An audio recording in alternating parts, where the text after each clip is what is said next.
हमारे आसपास कई जंगें हो रही हैं, कुछ बड़ी और कुछ छोटी लड़ाइयाँ लड़ी जा रही हैं। Russia Ukraine conflict, Azerbaijan Armenia, China Taiwan America और इंडो चाइना बॉर्डर स्क्रिमिश, ये कुछ ऐसी लड़ाइयाँ हैं जो हमें नजर आती हैं। पर आज हम इनके बारे में नहीं, पर हम एक ऐसी जंग के बारे में बात करने वाले हैं जो भारत लड़ रहा है पिछले 3 सालों से, लेकिन आम जनता को उसके बारे में कोई खबर नहीं है।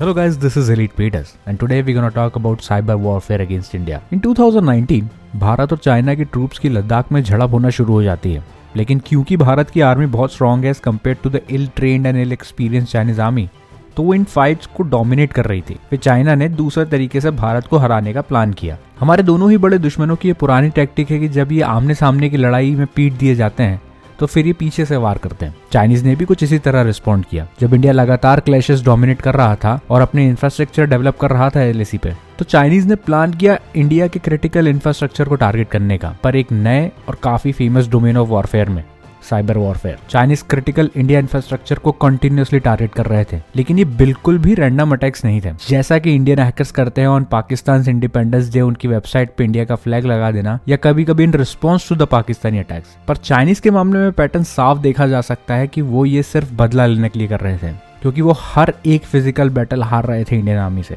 For example, June 2020 Chinese helicopter ने इंडियन एयर स्पेस को ब्रीच किया। गलवान को अभी 1 महीना हो गया था। पूरा देश बहुत गुस्से में था। इसके रिस्पांस में इंडिया ने अपने front line fighter Su-30 MKI और कुछ अटैक हेलीकॉप्टर्स को लद्दाख के फॉरवर्ड एयर बेसिस पे डिप्लॉय कर दिया। ये चाइनीज के लिए एक शॉकिंग मूव था, क्योंकि इंडिया ने कभी इतना अग्रेसिव स्टांस नहीं लिया था उनके अगेंस्ट सिंस 1987। अब क्योंकि ये इंडियन एयरफोर्स को नहीं चैलेंज कर सकते थे, तो इन्होंने इंडियन गवर्नमेंट को टारगेट किया। दिसंबर 2020 में कई चाइनीज साइबर अटैक्स डिटेक्ट हुए इंडियन गवर्नमेंट की SSL VPN डिवाइसेस को टारगेट करने की कोशिश में। अब ये SSL VPN क्या होता है? SSL VPN एक ऐसी सर्विस है जिसके थ्रू आप बिना कोई स्पेशलाइज्ड ऐप के सिक्योरली किसी भी ऑर्गेनाइजेशन के नेटवर्क या फिर सर्वर को एक्सेस कर सकते हैं, इवन पब्लिक इंटरनेट से भी, जो कि ऐसे सेंसिटिव नेटवर्क्स या सर्वर को एक्सेस करने के लिए अनसेफ माना जाता है। गवर्नमेंट ऑर्गेनाइजेशन के नेटवर्क और सर्वर्स में काफी सेंसिटिव इन्फॉर्मेशन होती है और SSL VPN इनको एक्सेस करने के लिए गवर्नमेंट इंडिविजुअल को एक सिक्योर लाइन प्रोवाइड कराता है। चाइनीज ने पहले इन्हीं डिवाइसेस को टारगेट किया ग्लोबल APT41 का यूज करके।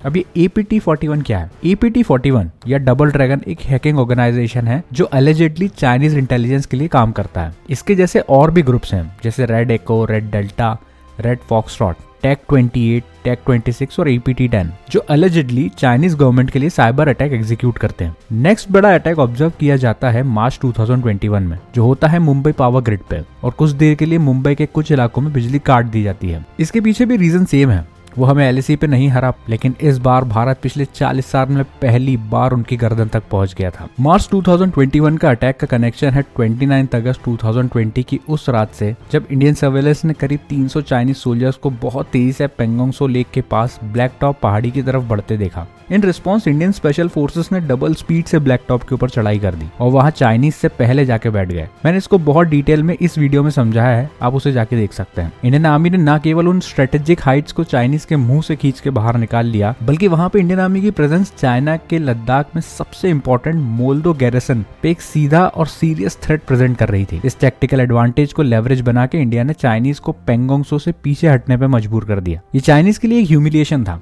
और अपनी माइट उन्होंने मुंबई के पावर ग्रिड को टारगेट करके दिखाई। मुंबई पावर ग्रिड एक सीरीज ऑफ अटैक में से एक था जो हाईलाइट हुआ। अगस्त 2020 में इंडिया ने ब्लैक टॉप पे कब्जा किया और सितंबर 2021 तक चाइनीज हैकर ग्रुप रेड एको और टेक 38 ने इंडियन पावर सेक्टर को हेवीली टारगेट करना शुरू कर दिया था। ये सभी SLDCs LAC के काफी करीबी स्टेट्स में थे। SLDC हर स्टेट में इलेक्ट्रिसिटी सप्लाई करने का एक बहुत इंपॉर्टेंट कंपोनेंट होता है। इसको टारगेट करना सीधा किसी भी स्टेट के पावर ग्रिड को टारगेट करना माना जाता है। ये बेशक एक एक्ट ऑफ हॉस्टिलिटी है अगेंस्ट इंडिया, पर ये बहुत ही क्यूट है उसके सामने जो चाइनीज करना चाह रहे थे during the peak delta variant wave of Covid, जब इंडिया बहुत बड़ी और मुश्किल लड़ाई लड़ रहा था अपने और अपने लव्ड वंस को बचाने की। कोई भी इंडियन वो भयानक 3-4 महीने कभी नहीं भूल सकता जब किसी अपने को जाते हुए देखना, क्योंकि टाइम पे दवाई नहीं मिली या ऑक्सीजन नहीं मिला, एक आम बात हो गई थी। सब अपनी अपनी तरह से हेल्प करने की कोशिश कर रहे थे, पर न जाने क्यों गवर्नमेंट इंफ्रास्ट्रक्चर इतना रोबस्ट कहीं नजर नहीं आ रहा था। उस टाइम जरूर पॉलिटिक्स और इंडियन गवर्नमेंट की लैक ऑफ स्ट्रेटेजी के कारण कई लोगों की जाने गई, लेकिन उस भयानक समय में भी चाइनीज इंडिया को जितना हो सके उतना नुकसान पहुंचाना चाह रहे थे। चाइनीज ने डेल्टा वेरिएंट की वेव के पीक टाइम पे उस टाइम की सबसे crucial services, Indian logistics health care और इमरजेंसी रिस्पांस सर्विसेज को साइबर अटैक से निशाना बनाया, जिससे कई जगह या तो सिस्टम फेलियर्स की खबरें सामने आई या तो कहीं ऑक्सीजन समय पर नहीं पहुंच पाया। इसमें कई लोगों की जानें गई और इस चीज को उन्होंने एक मीम के थ्रू सेलिब्रेट करने की कोशिश की, जिसमें एक तरफ एक फोटो है कई जलती हुई चिताओं की और दूसरी तरफ एक चाइनीज स्पेस रॉकेट लॉन्च हो रहा है। और साइबर इंटेलिजेंस फर्म साइफार्मा की रिपोर्ट की माने तो Chinese hacking group APT10 AKA Stone Panda ने भारत बायोटेक और सीरम इंस्टीट्यूट ऑफ इंडिया के IT इंफ्रास्ट्रक्चर में गैप ढूंढा और यहाँ से वैक्सीन से जुड़ी क्रूशियल और बहुत ही सेंसिटिव इन्फॉर्मेशन चुराने की कोशिश की, ताकि वो इंडियन फार्मा कंपनीज के ऊपर एक कॉम्पिटिटिव एडवांटेज हासिल कर सकें। इसके पीछे भी कोई भी वजह दे दी जाए, लेकिन ये सिर्फ इसलिए हो रहा था ताकि इंडिया को बॉर्डर पे प्रेशराइज किया जा सके और इंटरनेशनल लेवल पे इंडिया की रेपुटेशन को बढ़ने से रोका जा सके। क्योंकि इंडियन गवर्नमेंट का वैक्सीन मैत्री प्रोग्राम में, जिसमें भारत ने 80+ कंट्रीज को वैक्सीन डिलीवर करी खुद कोविड से लड़ते हुए, उससे जो रेपुटेशन इंडिया की बनी as one of the most potent world leader, वो चाइना के इस रीजन को सोलली डोमिनेट करने की इच्छा को कुचल के रख देती है। इन सारे अटैक से ये पता चलता है कि Chinese presence in cyber space एक पॉइंट ऑफ कंसर्न है और एक नॉन इग्नोरेबल थ्रेट है। लेकिन सैडली अभी भी इंडियन गवर्नमेंट और कई prominent strategic thinkers of the country China को एज अ चैलेंज ही कंसिडर कर रहे हैं, ना कि एक थ्रेट और एनिमी। इन अटैक से चाइनीज साइबर ऑफेंसिव कैपेबिलिटीज के बारे में तो पता चलता है, लेकिन इंडियन साइबर सेफ्टी के बारे में भी काफी कुछ पता चलता है। कुछ बड़े केसेस के अलावा थोड़े बहुत और छोटे केसेस हैं जो रिपोर्ट किए गए, लेकिन 2019 से 2022 तक इंडिया में अभी तक 40 लाख से ज्यादा साइबर अटैक्स देखे गए और इंडियन गवर्नमेंट दुनिया में सबसे ज्यादा साइबर अटैक से टारगेट की गई गवर्नमेंट में से एक है, जिसमें अभी सबसे रिसेंटली एम्स दिल्ली पे हुआ एक बड़ा साइबर अटैक है, जो कि इंडिया की one of the most prestigious medical facilities में से एक है और जिसे कई हाई प्रोफाइल लोग अपनी गो टू जगह मानते हैं in any medical condition. AIIMS Delhi के 100 सर्वर पे एक साइबर अटैक डिटेक्ट हुआ, जो 40 फिजिकल और 60 वर्चुअल सर्वर पे हुआ था। ये एक रैंसमवेयर अटैक था। रैंसमवेयर अटैक में एक मालवेयर को सर्वर या सिस्टम में डाल के पूरे सिस्टम को एनक्रिप्ट या लॉक कर दिया जाता है और जनरली क्रिप्टो करेंसी में पैसे डिमांड करके उस लॉक का पासवर्ड शेयर करने का तरीका यूज किया जाता है। इसे आप एक डिजिटल फिरौती या एक्सटॉर्शन जैसे देख सकते हैं और चाइनीज इन्वॉल्वमेंट एविडेंट लग रहा था इस अटैक में। इस अटैक के कारण एम्स की कई क्रिटिकल सर्विसेज ऑलमोस्ट एक महीने के लिए डिसरप्ट रही, फ्रॉम नवंबर 2022 टू दिसंबर 2022। इस अटैक की सीरियसनेस तब और ज्यादा बढ़ जाती है जब ये पॉसिबिलिटी सामने आती है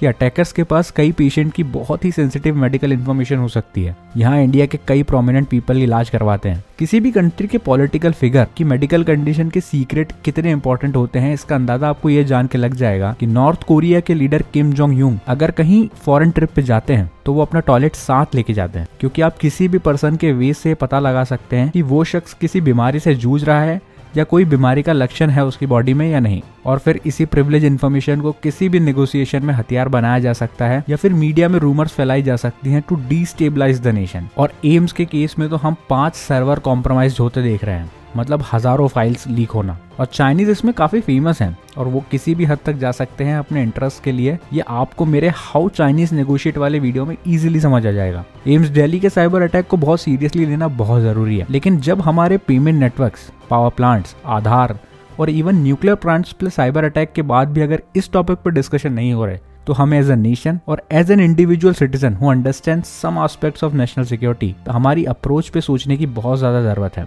बेशक हम लाखों साइबर अटैक्स को प्रिवेंट कर रहे हैं, पर इंडिया को डिफेंसिव पोस्चर से ऑफेंसिव पोस्चर लेना पड़ेगा साइबर स्पेस में, क्योंकि जंग जीती या टाली सिर्फ डेटरेंस से जा सकती है। आई होप आपको ये वीडियो इन्फॉर्मेटिव लगा होगा। मैंने कई चीजों को ओवर सिंप्लीफाइड किया है ताकि मैक्सिमम लोग हमारे खिलाफ हो रहे साइबर अटैक्स और उसके इंटेंट को जान सकें।